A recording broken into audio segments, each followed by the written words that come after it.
Débora, a Carol Rosito já destacava para a gente as mudanças feitas no texto. Quando foi aprovado na Câmara, depois foi para o Senado em julho e de lá para cá haja conversa, haja negociação. O que de fato mudou, o que mais chamou a atenção nas mudanças nesse texto? E haja exceção, né?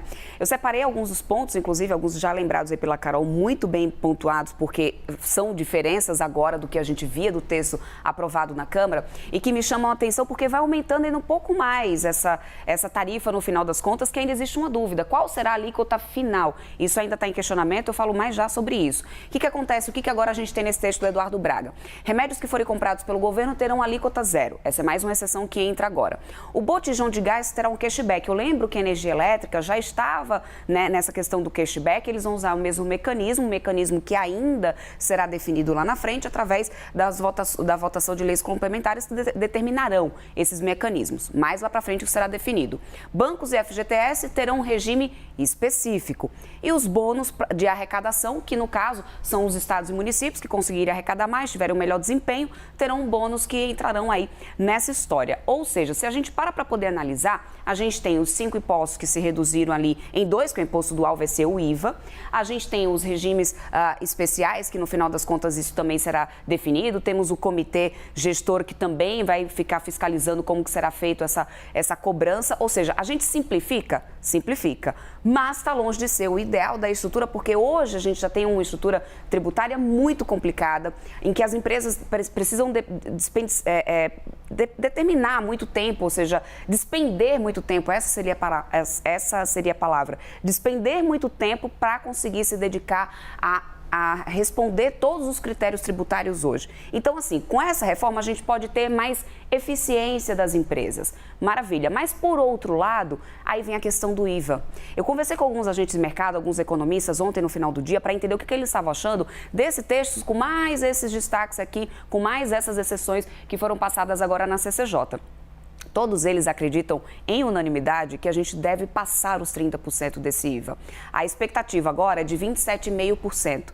E por que acredita-se que pode passar? 27,5% que já seria a maior alíquota do mundo. Exatamente. Eu lembro que a gente até conversava nessa terça-feira aqui, né, já mostrando para o pessoal um ranking que, se realmente é aprovado dessa forma, o Brasil já vai passar na frente de todos os países no mundo, tendo o maior IVA, passando na frente da Hungria, que tinha até então o maior imposto de 27%. Se for comparar só com países emergentes, então a gente sai disparado muito mais lá na frente. Então, assim, ainda volta para a Câmara, como a Carol Rosito estava muito bem falando, daqui a pouco a Larissa também vai explicar mais para a gente. Voltando para lá, a gente ainda pode ter mais exceções e até ser estipulado todos os mecanismos, Carol, aí é que a gente vai ter uma certeza do valor final desse IVA. Pode sim colocar o Brasil lá na frente, lá no topo dos países que mais pagam imposto, mas ainda assim, o mercado considera que mesmo com tantas exceções, ainda sendo muito complexo de se entender, porque não é fácil entender, a gente vinha conversando nos bastidores, né, Carol? É difícil até para poder a gente conseguir entender tantas exceções, mas é melhor do que o que a gente tem hoje. Aquela velha história da máxima do ruim com ela, pior sem ela, eu venho falando sobre isso e eu acredito que desenha um pouco essa situação da reforma tributária agora.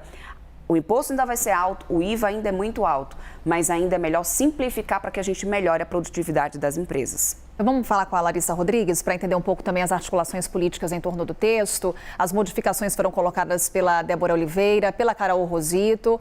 Ou seja, com mudanças no texto, Larissa, teremos mais uma análise na Câmara dos Deputados, mais uma votação na Câmara dos Deputados. A questão é que, em algumas questões, há já uma convergência, há um consenso entre Câmara e Senado. Há uma discussão agora se esse texto poderia ser fatiado, ou seja, onde há consenso, promulgação, onde há divergência, votação na Câmara dos Deputados. Quais são as chances disso acontecer?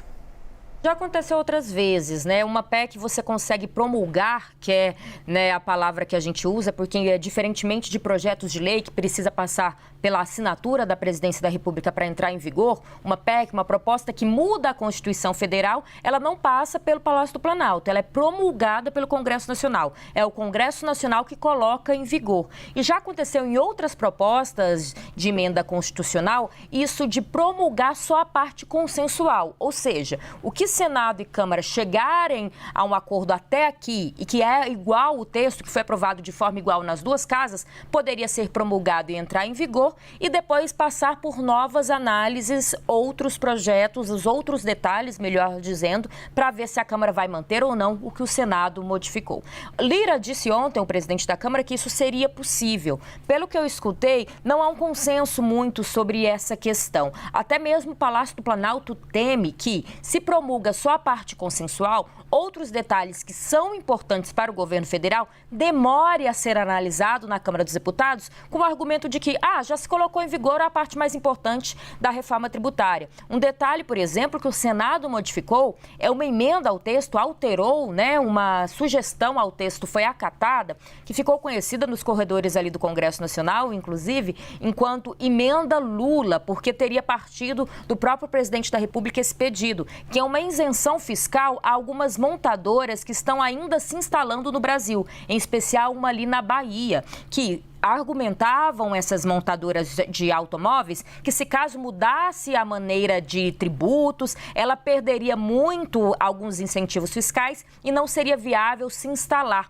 E para a Bahia, a instalação é muito importante na geração de empregos e a Bahia acaba tendo ali um comando no governo estadual muito ligado ao Palácio do Planalto. Por isso, Lula teria entrado pessoalmente para conseguir essa isenção fiscal para as montadoras, o que não tinha sido acatado na Câmara dos Deputados. Então, se promulga só a parte em consenso entre as duas casas, esse detalhe, por exemplo, das montadoras não seria promulgado e podia demorar demais a continuar essa tramitação na Câmara. Um último detalhe que eu queria pontuar, lembrando que hoje à tarde está marcado para se aprovar no plenário do Senado Federal. Até ontem à noite, quando eu conversava com integrantes do governo federal, ainda tinha um certo temor se tinha placar suficientes para se aprovar no plenário. Precisa, no plenário do Senado, 49 votos dos 81 senadores. Hoje, já senti, conversando com alguns ministros do Palácio do Planalto agora pela manhã, um otimismo maior. O Palácio do Planalto está contando ter, neste momento, 55 votos. Claro, as articulações vão continuar até a tarde, porque essa votação no plenário do Senado está marcada para as 14h, Carol. E só para a gente encerrar, Larissa, expectativa de votação em 2 turnos ainda hoje. Houve ontem a aprovação da quebra do interstício, portanto, é uma questão regimental, você não precisa de um intervalo entre as sessões, elas poderiam ser realizadas hoje, ainda justamente já dando aí uma prévia de que os 2 turnos podem ser votados nesta quarta-feira.